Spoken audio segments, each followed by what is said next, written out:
The thing the time traveler held in his hand was a glittering metallic framework, scarcely larger than a small clock, and very delicately made. There was ivory in it, and some transparent crystalline substance. And now I must be explicit, for this that follows, unless his explanation is to be accepted, is an absolutely unaccountable thing. He took one of the small octagonal tables that were scattered about the room, and set it in front of the fire, with 2 legs on the hearthrug. On this table he placed the mechanism. Then he drew up a chair, and sat down. The only other object on the table was a small shaded lamp, the bright light of which fell upon the model. There were also perhaps a dozen candles about, 2 brass candlesticks upon the mantel and several in sconces, so that the room was brilliantly illuminated. I sat in a low armchair nearest the fire, and I drew this forward so as to be almost between the time traveler and the fireplace. Philby sat behind him, looking over his shoulder. The medical man and the provincial mayor watched him in profile from the right, the psychologist from the left. The very young man stood behind the psychologist. We were all on the alert. It appears incredible to me that any kind of trick, however subtly conceived and however adroitly done, could have been played upon us under these conditions. The time traveler looked at us, and then at the mechanism. Well, said the psychologist. This little affair, said the time traveler, resting his elbows upon the table and pressing his hands together above the apparatus, is only a model. It is my plan for a machine to travel through time. You will notice that it looks singularly askew, and that there is an odd twinkling appearance about this bar, as though it was in some way unreal. He pointed to the part with his finger. Also, here is one little white lever, and here is another. The medical man got up out of his chair and peered into the thing. It's beautifully made, he said. It took 2 years to make, retorted the time traveler. Then, when we had all imitated the action of the medical man, he said, now I want you clearly to understand that this lever, being pressed over, sends the machine gliding into the future, and this other reverses the motion. This saddle represents the seat of a time traveler. Presently I am going to press the lever, and off the machine will go. It will vanish, pass into future time, and disappear. Have a good look at the thing. Look at the table too, and satisfy yourselves there is no trickery. I don't want to waste this model, and then be told I'm a quack. There was a minute's pause perhaps. The psychologist seemed about to speak to me, but changed his mind. Then the time traveler put forth his finger towards the lever. No, he said suddenly. Lend me your hand. And turning to the psychologist, he took that individual's hand in his own and told him to put out his forefinger. So that it was the psychologist himself who sent forth the model time machine on its interminable voyage. We all saw the lever turn. I am absolutely certain there was no trickery. There was a breath of wind, and the lamp flame jumped. One of the candles on the mantel was blown out, and the little machine suddenly swung round, became indistinct, was seen as a ghost for a second perhaps, as an eddy of faintly glittering brass and ivory, and it was gone and vanished. Save for the lamp, the table was bare. Everyone was silent for a minute. Then Philby said he was damned. The psychologist recovered from his stupor, and suddenly looked under the table.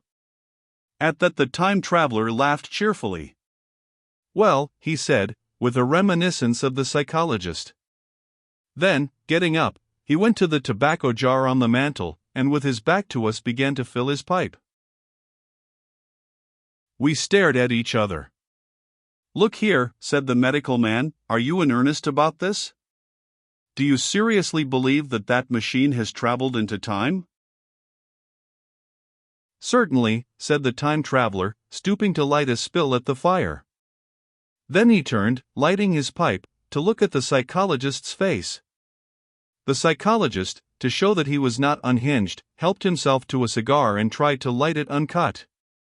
What is more, I have a big machine nearly finished in there. He indicated the laboratory, and when that is put together I mean to have a journey on my own account. You mean to say that that machine has traveled into the future, said Philby. Into the future or the past I don't, for certain, know which. After an interval the psychologist had an inspiration.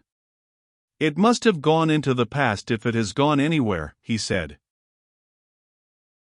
Why, said the time traveler. Because I presume that it has not moved in space, and if it traveled into the future it would still be here all this time, since it must have traveled through this time. But, said I, if it traveled into the past it would have been visible when we came first into this room, and last Thursday when we were here, and the Thursday before that, and so forth. Serious objections, remarked the provincial mayor, with an air of impartiality, turning towards the time traveler. Not a bit, said the time traveler, and, to the psychologist, you think. You can explain that. It's presentation below the threshold, you know, diluted presentation. Of course, said the psychologist, and reassured us. That's a simple point of psychology. I should have thought of it. It's plain enough, and helps the paradox delightfully. We cannot see it, nor can we appreciate this machine, any more than we can the spoke of a wheel spinning, or a bullet flying through the air. If it is traveling through time 50 times or 100 times faster than we are, if it gets through a minute while we get through a second, the impression it creates will of course be only 1/50th or 100th of what it would make if it were not traveling in time. That's plain enough. He passed his hand through the space in which the machine had been. You see, he said, laughing. We sat and stared at the vacant table for a minute or so. Then the time traveler asked us what we thought of it all.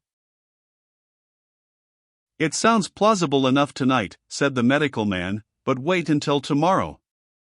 Wait for the common sense of the morning. Would you like to see the time machine itself? Asked the time traveler. And therewith, taking the lamp in his hand, he led the way down the long, drafty corridor to his laboratory.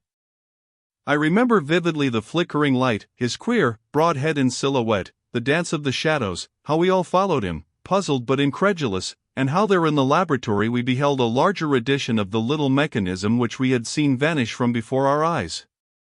Parts were of nickel, parts of ivory, parts had certainly been filed or sawn out of rock crystal.